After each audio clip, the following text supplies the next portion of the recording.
కొబ్బరి దీపాన్ని ప్రదోష కాలంలో వెలిగించినట్లయితే అష్టదరిద్రాలు తొలగింపజేసుకుని అష్టైశ్వర్యాలను సిద్ధింపజేసుకోవచ్చు.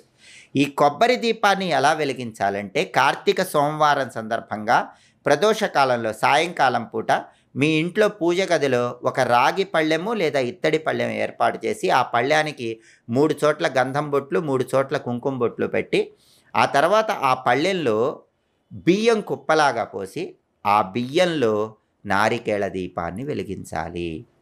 నారికేళ దీపం ఎలా వెలిగించాలి? నారికేళ దీపం అంటే కొబ్బరి దీపం. ఓ కొబ్బరికాయ తీసుకోండి. పసుపు కలిపిన నీళ్ళల్లో ఆ కొబ్బరికాయ శుద్ధి చేయండి. ఆ కొబ్బరికాయ 2 ముక్కలుగా పగలగొట్టండి.